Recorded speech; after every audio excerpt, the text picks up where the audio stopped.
of answered this question before about like how do you choose your first deity, or how to choose a new deity, I guess. But I wanted to create a series of videos that sort of walks you, if you're a beginner pagan, through the process a bit closer, I guess.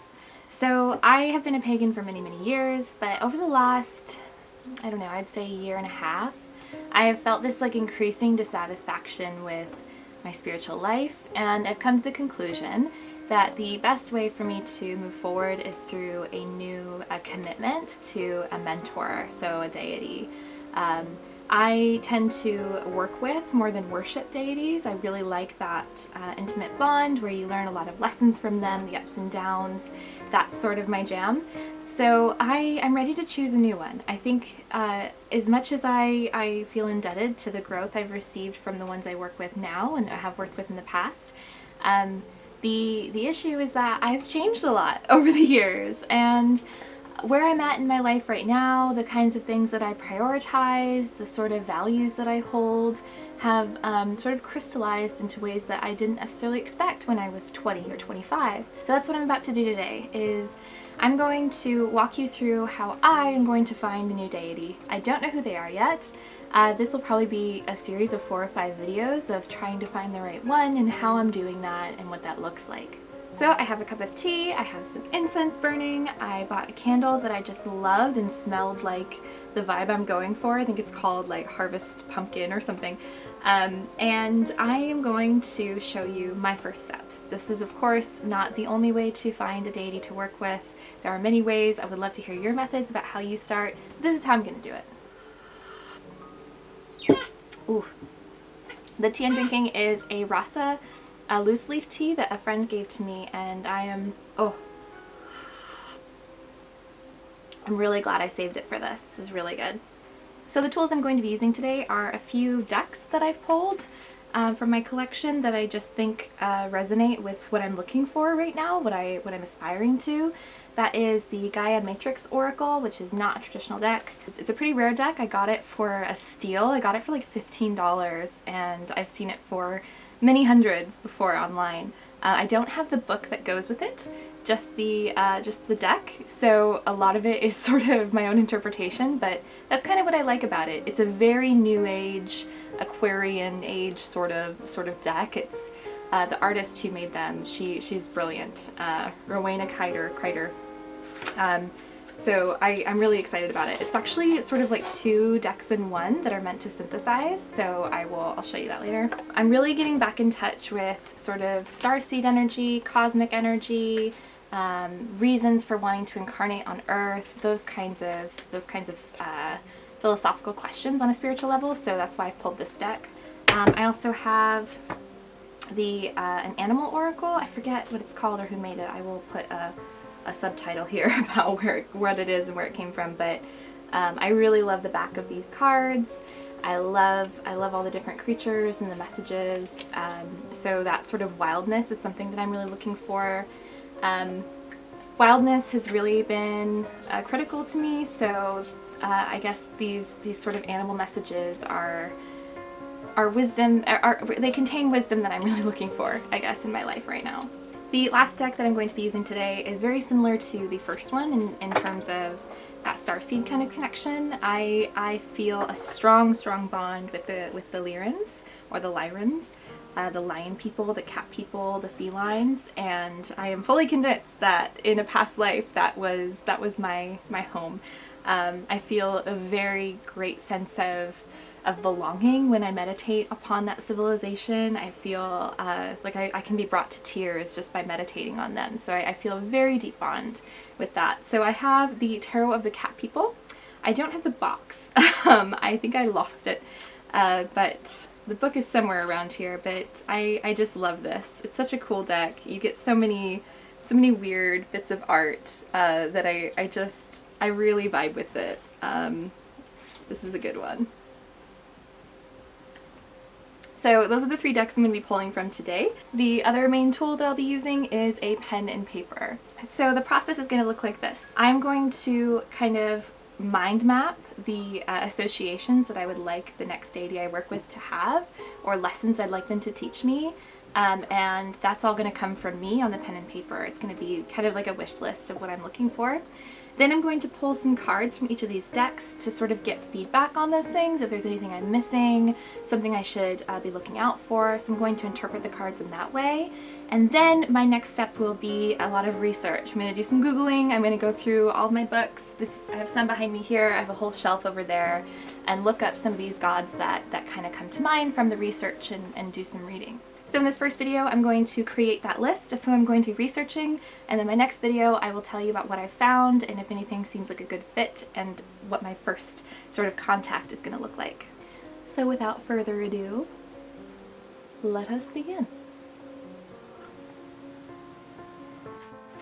Okay, so the first two things I wanna begin with are the two priorities I have right now in my life, which is self-sovereignty and food, and like food systems, like sustainable food systems, sustainable living. I guess sustainability might be the right word. So sovereignty and sustainability. Beginning with these two things is pretty essential for me because I feel like I want everything in my life, everything I do, to come back to these two things. So I'm going to create sort of a mind map around each of these ideas and sort of word association vomit each of them, like what areas of my life I want that sovereignty.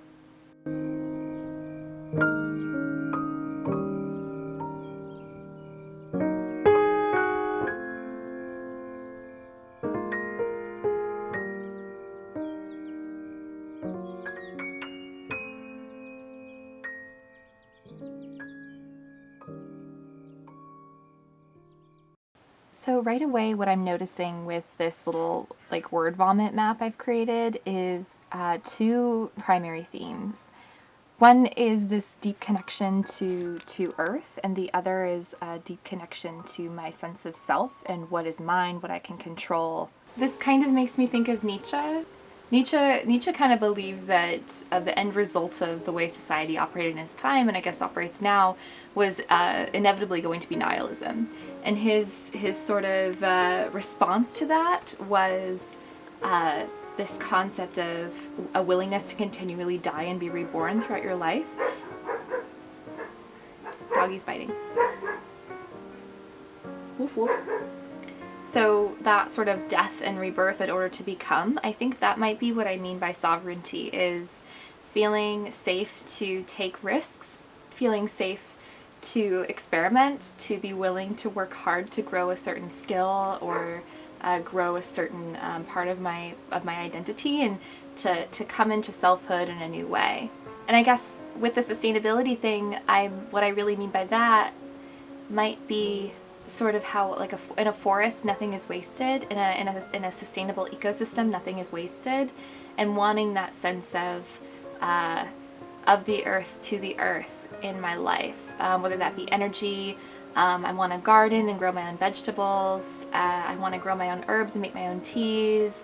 I want to feel as though the land I live off of and the cycle of the seasons is something that I can mimic in every cycle that I participate in, like the waste cycle, the energy cycle, my transportation cycle, my menstrual cycle, feeling like I am a mirror of that sort of cosmic flow of cyclical reality. So I guess in a deity, I'm looking for those kinds of lessons. Sovereignty is in sense of self, and sustainability as in a cyclical aspect. Somebody who comes to mind right away is actually Persephone. She is, you know, as much as she is of like the harvest, she's also of the darkness, queen of the underworld. She brings light wherever she goes. She brings fruit and growth and fertility. But I don't know if a maiden is necessarily what I'm looking for. I work with so many goddesses. I would really appreciate finding a more masculine energy right now, or even a crone. I'm looking for that kind of wisdom, I think. But Persephone does come to mind, so I'll probably put her on the list. So I'm going to draw a couple cards and see what the cards think that I am maybe not fully seeing. So as I mentioned before, I'm going to use the Gaia Matrix Oracle, which is actually two pieces, like two decks in one.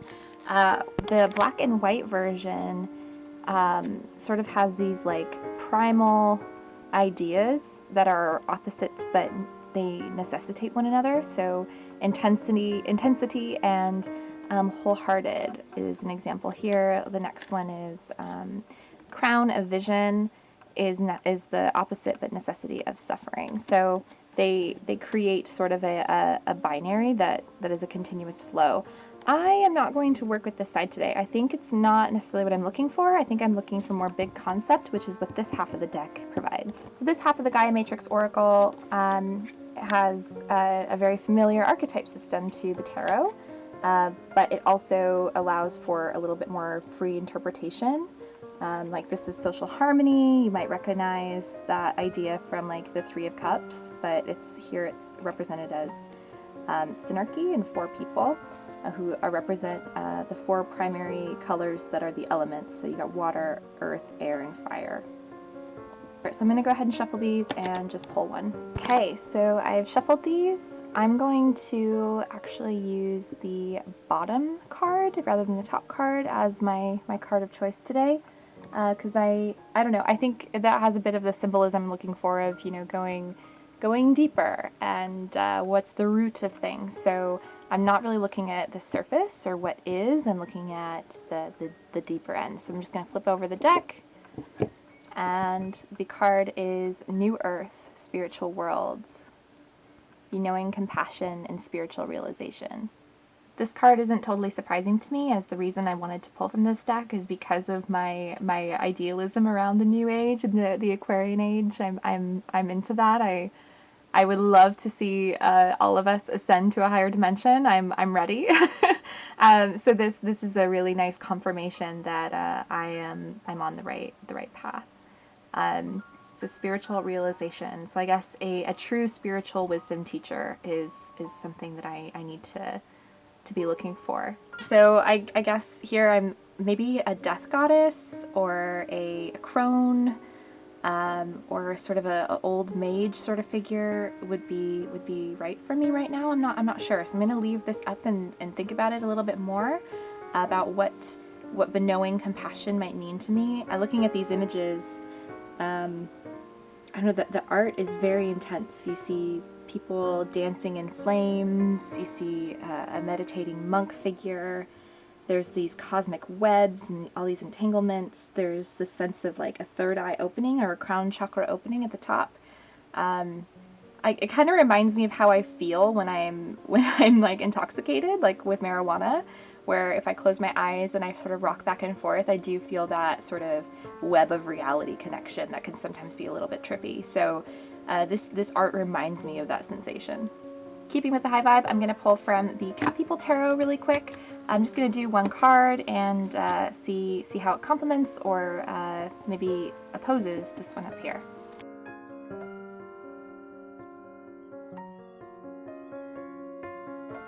Right, so the card I pulled from the bottom was the Page of Pentacles. I am in love with the art of this card.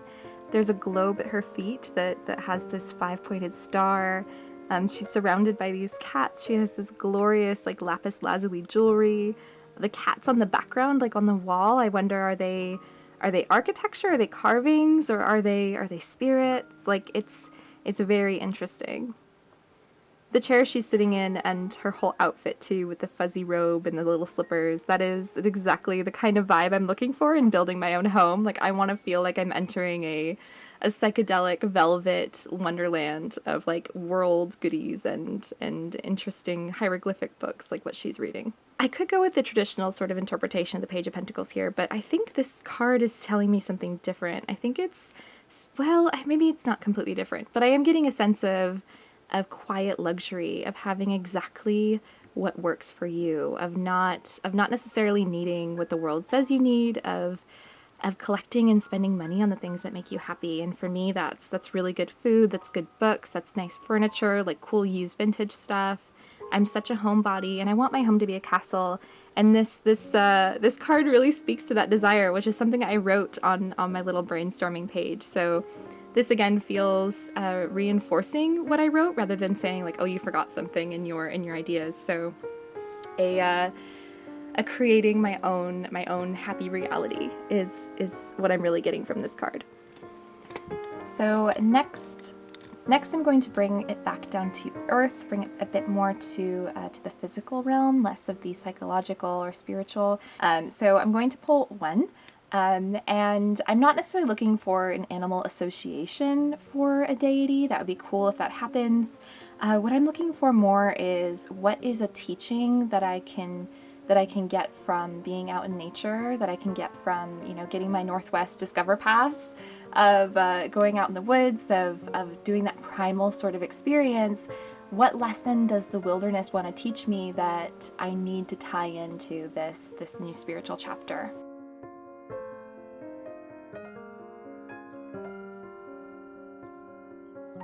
Alright, so same thing, I'm going to just go ahead and flip this over and see what's on the bottom.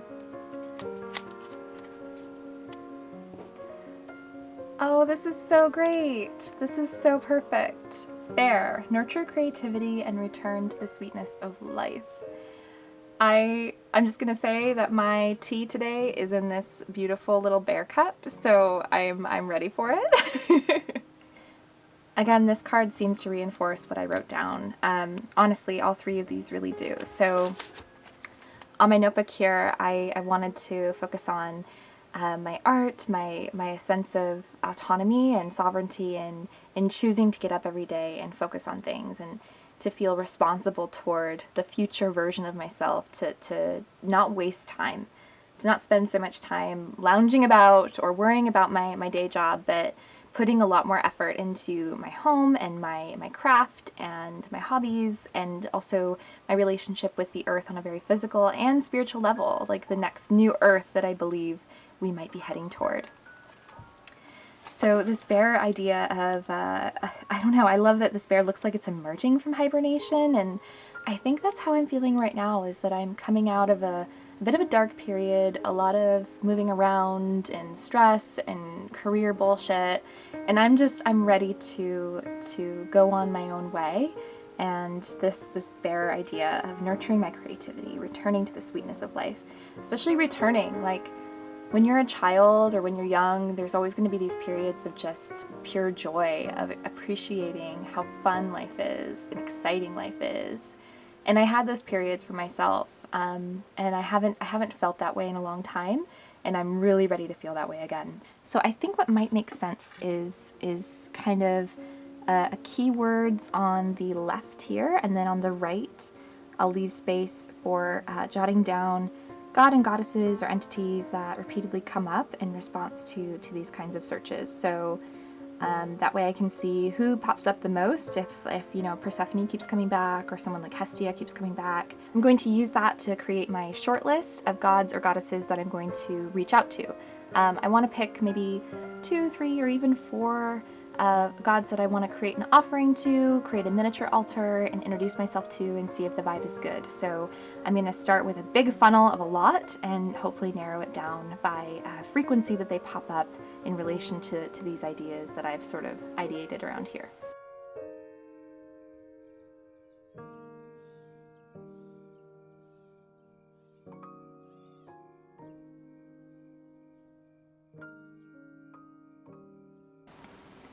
This exercise has been really interesting so far. I knew all of these things. None of this is necessarily new information, but it does feel good to see it written down and to see it confirmed in the cards. And my incense is about to run out, so I'm going to put another stick on and start Googling.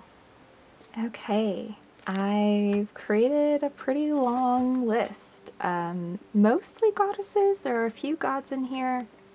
I suspect there's a lot that I'm missing out on, to be honest. I don't think you can include every single god or goddess on this list, obviously, and I just sort of pulled out the ones that got my attention when reading through things. So I skimmed over a lot, but I was just kind of letting the names that passed me by, and the ones that my eyes lingered on for a moment, to just sort of accept them as possibilities. So the first thing I'm noticing is that I definitely still conflate Greek and Roman gods. I know that there are a lot of people who think they're completely separate.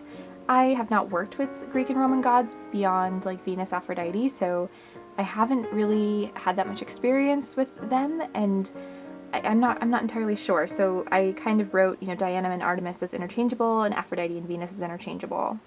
I think, and rather than going through every single name on this list, what I might do is just go ahead and write down the ones that came up more than once or twice that are frequent here, and that'll be the beginning of my short list.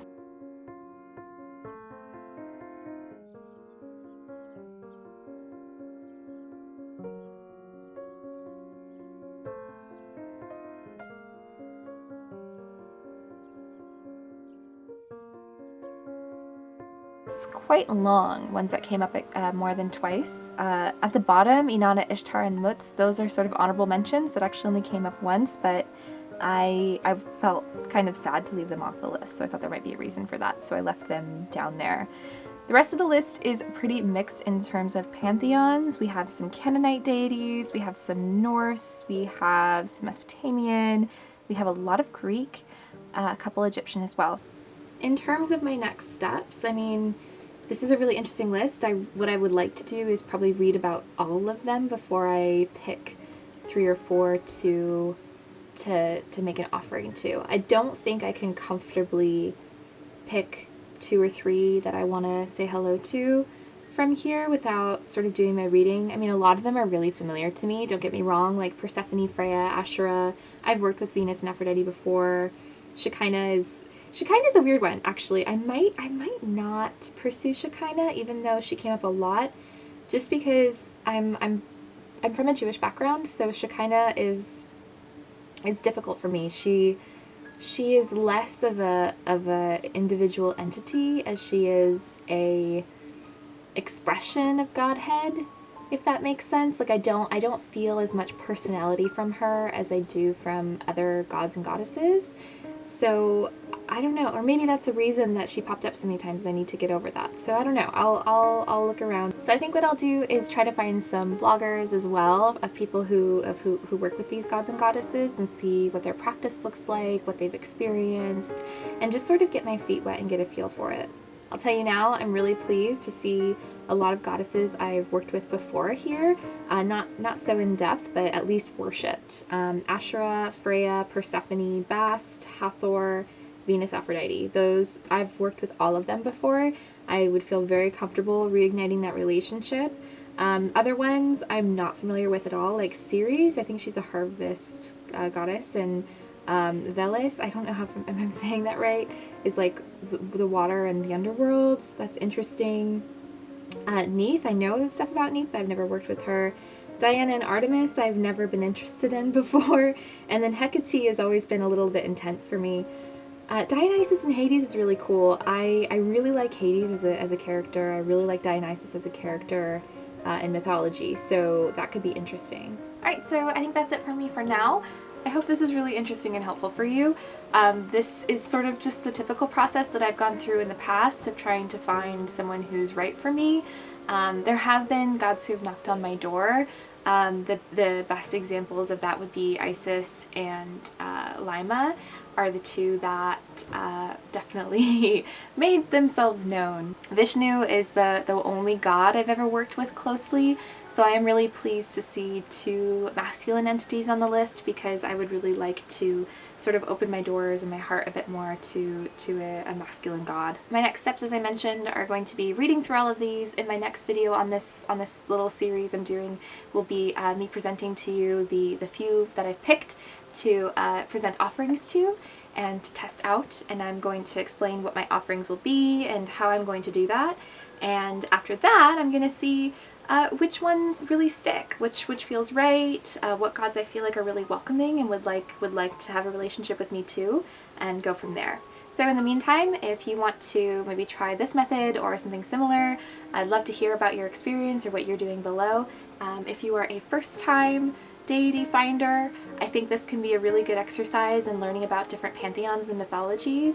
It's honestly super easy to just pick a few things that are important to you. Maybe it's certain animals or aspects of nature or seasons or colors even, or hobbies that you have, and finding like Wikipedia lists as your starting place. There's nothing wrong with that, and that's what I just did. As long as you don't end at Wikipedia, I think you're fine. Wikipedia is a great place to start, a horrible place to finish, but it's a really good starting point. So thank you so much for joining me on this, and I will see you next time. Bye!